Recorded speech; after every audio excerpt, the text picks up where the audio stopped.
We've had an amazing 2 drives in the wilds of South Africa and Kenya. This is Safari Catch Up.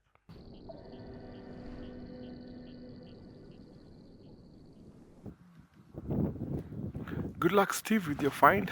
Now here we have the cub still playful, but the mom is busy cleaning or sharpening her clothes. You can see that other cub is following where mom is. Moments ago, there's a sabattle that joined in here, and mom was not happy. She actually beat her, and she had to run away. Look at that. How cute is this?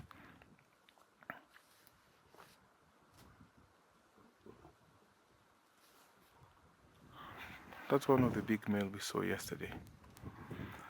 That is in there growling. And Everest, thank you for your question. I think it's Manuele and Oleibor. Those are the dominant males around this area. So these are almost like 2.5-year-old. So I'm definitely sure that he's the one that those two are the one that fathered these cubs, because there's no way they would have been closer to the big males if they're not his. When lions are not welcome into the pride, that means sometimes they have to kill the cubs so that they can be welcome into the pride. When this pride take over, we see sometimes them killing the cubs, and for them to have their own gene around the pride. So all these cubs around here are from both big males.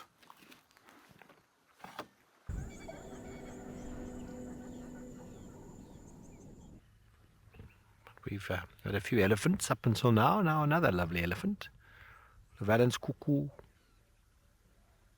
Some monkeys alarm calling unsuccessful in finding whatever they were alarm calling at. Our tracks of a few males.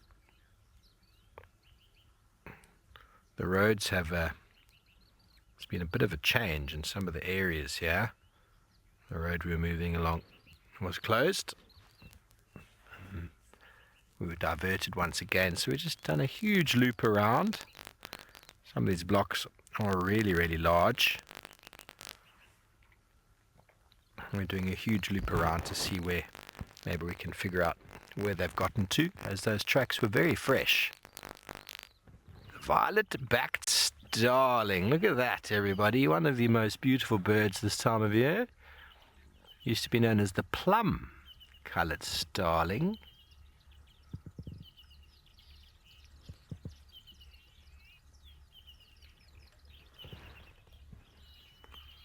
There we go.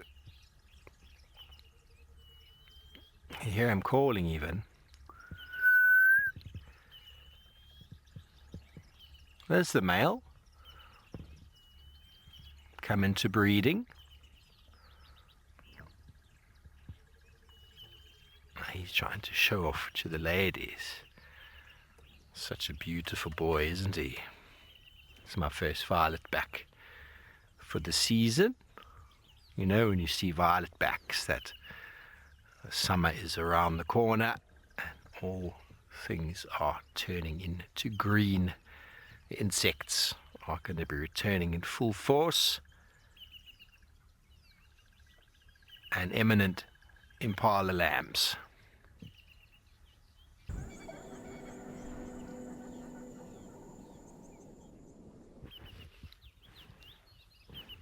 Just rolling, rolling, rolling. We've got beetles on the move. This is exactly what I was talking about. The male dung beetle pushing the ball. Let me I'll take it off there for a second. Bibo, you reposition. I'm on the car because Bibo's trying to follow this dung beetle as they move down the road. Are you ready? he's in position and go. Now the male is actually using the sun, the stars, the moon to navigate.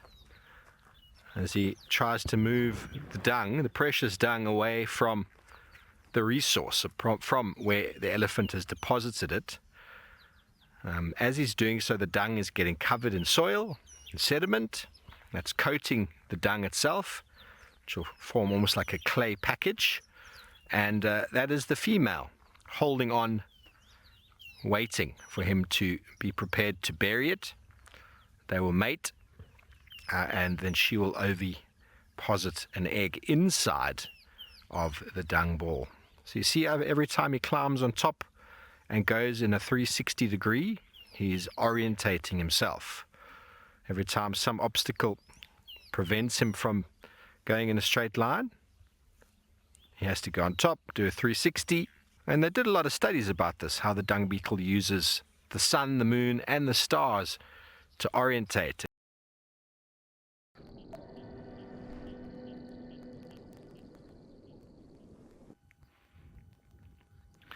So we've come across a hairy caterpillar. There's been a lot of them around recently. They're obviously all hatching, and this particular one is referred to as a porcupine caterpillar due to its spiny hair-like appearance, which you can see there.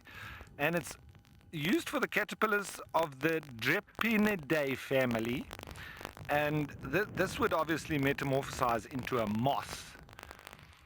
But you can see there, it's got a lot of long, fine hair-like spines, and it's got a reddish head. Those dense hairs, they serve as a defense mechanism against predators. And I can tell you, if you touch that, you will get very, very irritated. And sometimes coming out in blotches and blisters. But they're also known to feed on the leaves of the host plants, such as the Pterina pavitoides. And when they're irritated, they'll roll themselves into a ball. We did see it roll itself into a ball a minute ago. And that being a porcupine caterpillar.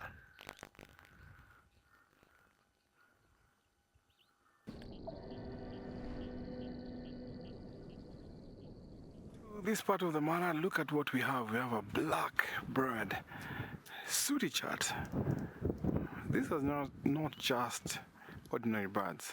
They love chatting. I can hear him chatting right there. Oh, just listen to that beautiful call. Very interesting. These are one of the birds that will nest into the termite mounds or even on the ground, the chats. So that's a female. The male has a white spot on the flank. They play a very important ecological role here in the ecosystem because they wipe out all the insects or some of the insects that are here. Nice, beautiful call. I just turn the call to like a small whistle.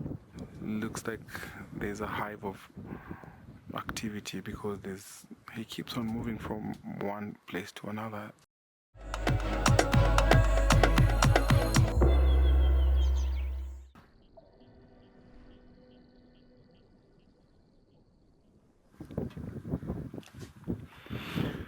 Yeah, once lions have fed and maybe they're full, they have enough to drink, the only other thing they would do is just to sleep. I've stuck with my Ellis, and there's a very young, tiny calf there. Not what's happening with it, and the other adults. There's a bit of a little commotion there, and one female was either pushing it, but I think she also wanted to suckle, and not sure that was the mother or not the mother.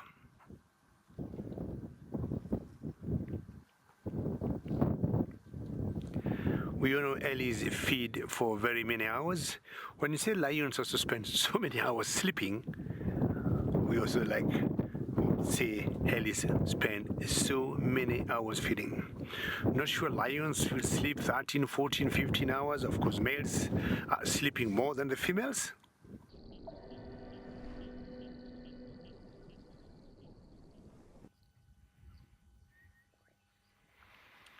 So still on the search for the female cheetah, but managed to catch up with my favorite of all the antelope, the Oryx gazella.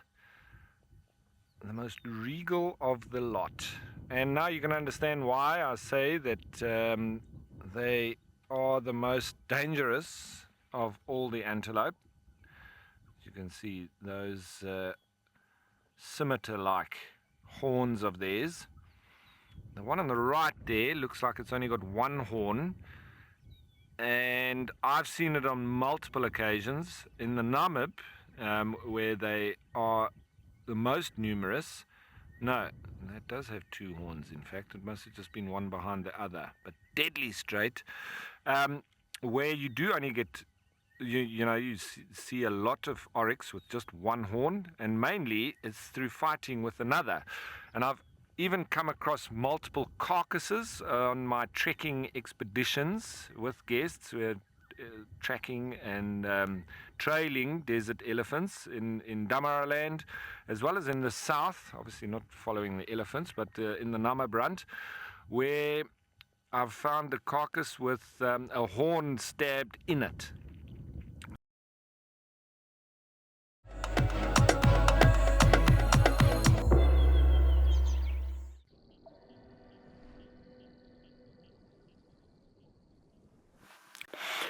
Apparently, we do not have oryxes in the Masai Mara National Reserve. We have so many types of antelopes, but not the oryxes. Someone told me years back, donkeys years back, there used to be oryxes seen here. I do not know about that, and I would highly doubt, because the type of habitat oryxes require is not what is in the Mara. Low altitude and very, I would say, high semi-arid sort of vegetation. Now, we have moved on after we saw those ellis very close to our camp, the governor's camp that we stay in, and luckily found ourselves our own lioness just lying on this Taman mound.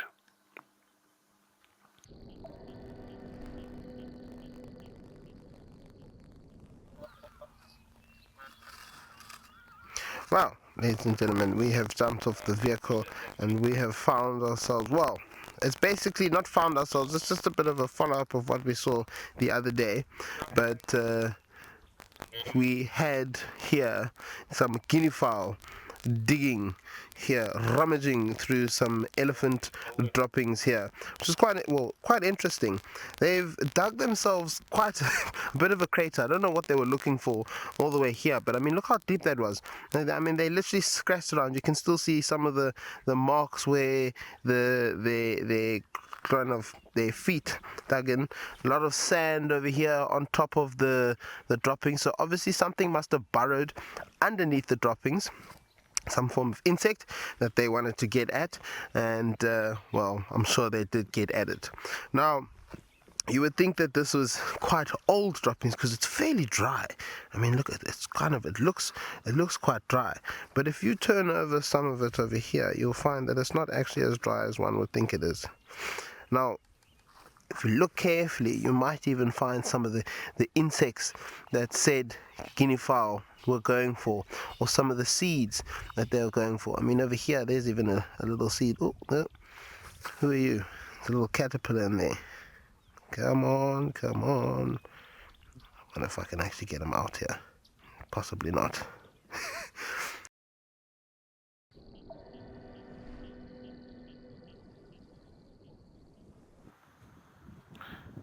Good luck, David. So here we have this lion.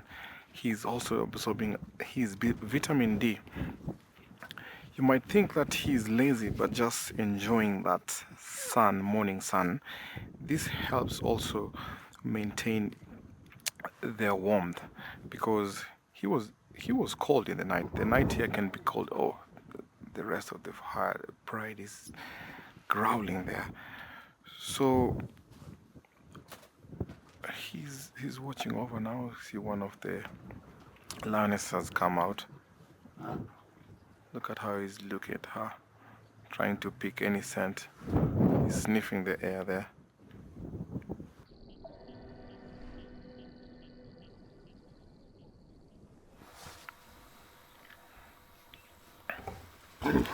Good luck, David, with your lion search.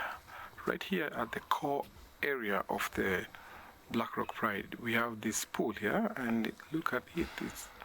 It has some hippos, and also some hippo babies. If you take a closer look, sometime you'll see the small heads popping up out of the water. They are a few months old, this calf. I've just seen a teeny tiny one, and also out there's a big elephant bull there. So the rest of the herd just walked past him. I could see them lifting their trunk as if in a way of communication. Look at this hippo looking at us.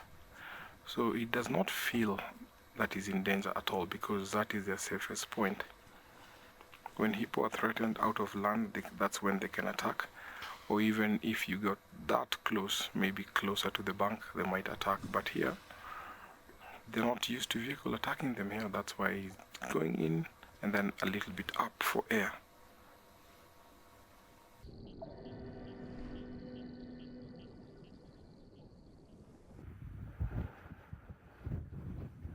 So we found ourselves a secretary bird, but you know, they normally look rather sort of skinny, but this one is looking extra skinny. Looks like he needs a meal. The wind's just about blowing him over there. As the guinea fowl get blown across, I think they're just running with the wind. I'm surprised that, oh, there we go, the secretary bird's turned with the wind now. Oh, hello. Guinea fowl just shoving him off.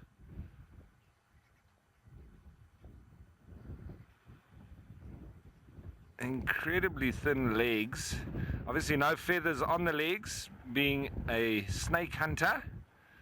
All of the birds of prey that do hunt snakes and serpents, reptiles in general, don't have feathers on the legs. That's an unlikely crew. Guinea fowl and secretary birds. Yeah, it looks like they're bullying him, they're surrounding him.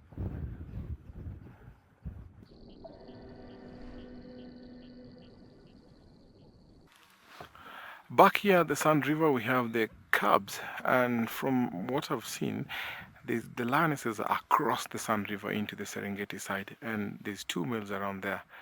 So look at them biting each other. So I think they've seen the mothers coming back. There's some zebras that crossed the river, and they tried to go after them, but they missed that. So the cubs are actually excited because they see the mothers coming back. But unfortunately, there's no dinner tonight or at this hour. So happy cubs, they are also innocent. They don't know what their mothers go to or what they face when they're going to hunt, because 1 out of 4 is successful. But all they want to do is to nurse at this age.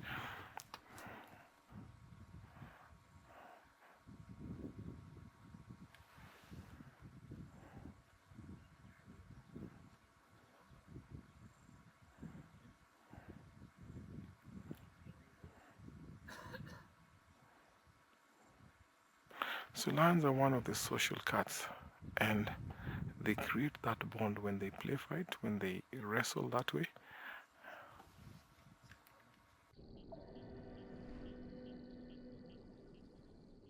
One thing is certain, it is a raptor of some sort. And I would want somehow, because for me, it looks like some sort of a snake eagle, a juvenile one, and I'm sure I'll be asking Jarrett.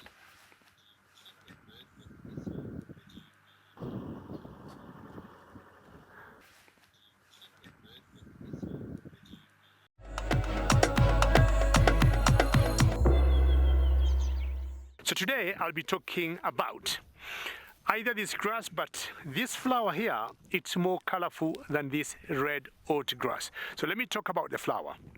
Now in Kenya, Until maybe 3, 4, 5 years ago, flowers or horticulture was #1 forex earner for this country. But now we have so many Kenyans living out in the country and they're sending so much money from diaspora that has taken #1. But #2, as far as I'm concerned, are flowers. Kenya as a country exports about 1 million stems of flowers every day to Europe. Now, talking of flowers, this is a flower which I think some parts of Kenya people have started to farm on it, and this is called the blood lily or the flame lily flower, and sometimes I also call it Scadoxus multiflorus. It will only come during the rains, and after the rains are gone, the flower will die.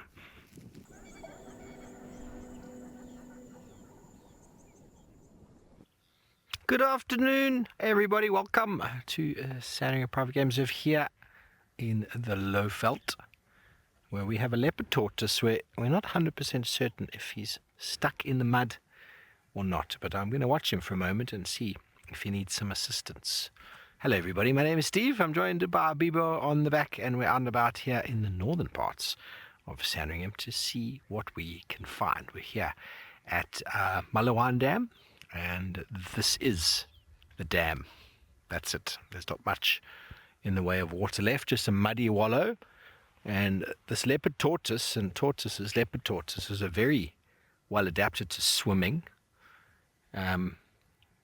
He's come in, you can see on the right, the tracks have come in. He's managed to bulldoze his way through, probably just wanted a drink. And since we've been here, he's moved about 1/2 meter. So he's moved about as far as he needs to get out. So we're going to watch him, and I'm going to intervene if need be, because shame, he's a poor leopard tortoise and he might get stuck in the mud. And if he is overexerting himself, we don't want that. His throat, he's breathing quite heavily. There we go. Let's see if he does it. Come on, buddy. Oh, he's really not doing very well, is he?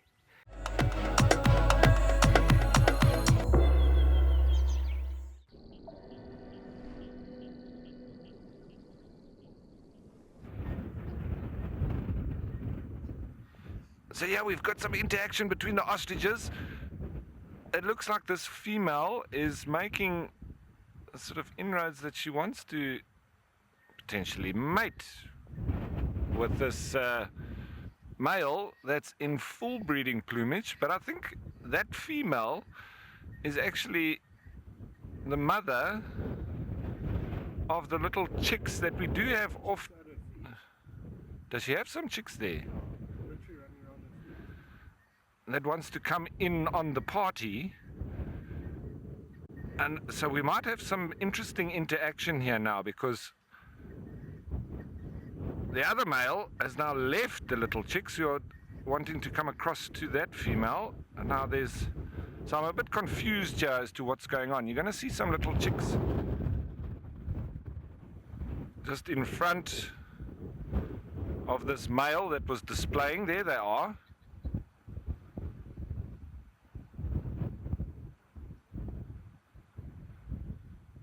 Very interesting. I'm wondering if that guy now wants to go and fight with the other male.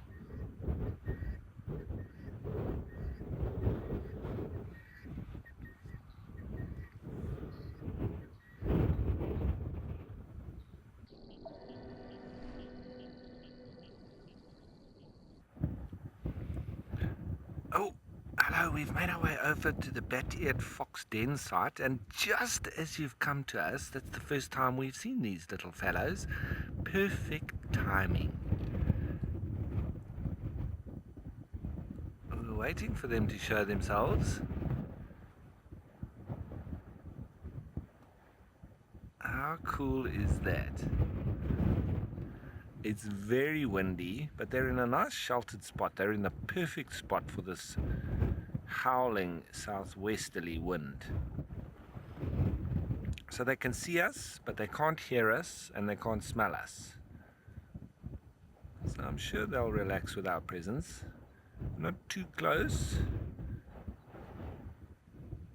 I'm sure they'll be getting used to the vehicles as well. There's been quite a bit of activity here, but everybody being respectful and keeping their distance so that these guys aren't pressured at all. What a cute little fellow. The Ostriches megalotus is the bat-eared fox. Oh, that's just absolutely gorgeous.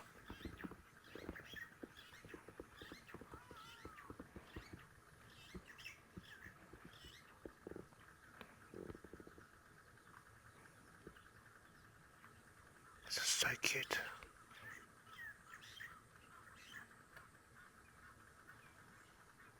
That looks like a young boy at the back there. Good stretch.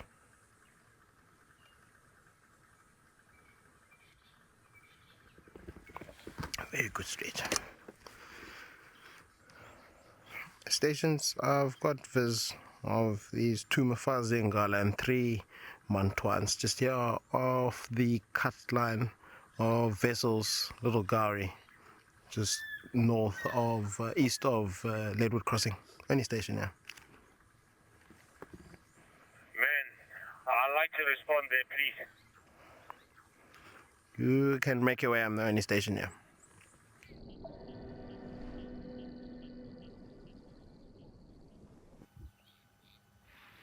So deep down in the Bushman's River Basin, just come across a herd of impala. They're also on the leeward side of the thickets, hiding out of the wind. But you can always see with impala when they look a little bit darker like this. It's always when it's rather chilly and it's a cold wind that's coming through. They raise their hair, which helps to trap the air close to the body. It's a bit like a dry suit, and in so doing it keeps themselves a lot warmer, as do all mammals, but it's very clear with impala, and you can actually see it. Those hairs are being, raised. Whereas when it's very hot, that hair will be flattened down on the body, and in so doing not trapping the air close to the body itself, and then helping themselves to keep cool. This is a nice herd that ram on the left has got himself. There should be a lot of pregnant females, but they're not looking too overly rotund. So the guy's saying around 13 November. I'm going to put it out there, and I'm not just saying here on Amakhala, but even there in the Lowveld, I'm going to guess 21 November.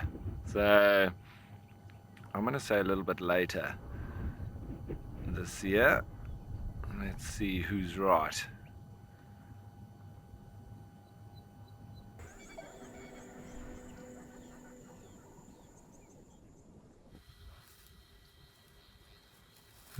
You're right, Derek. They're not looking like they're bursting, the impalas. But I haven't seen many here on Sandringham. They're a little bit shy, our impala. But we've tracked down a herd of buffalo, everybody. They're very curious. Hello.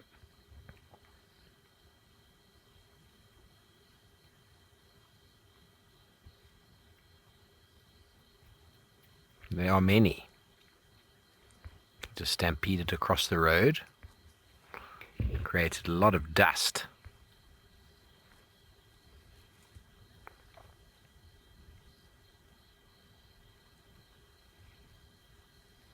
They're coming down towards the river for a drink.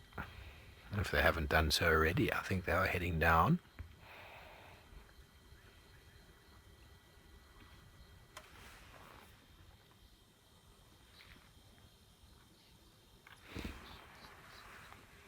As you can see, nature never fails to deliver something magical. We hope you enjoyed the Safari Catch-Up. We'll see you on the next one.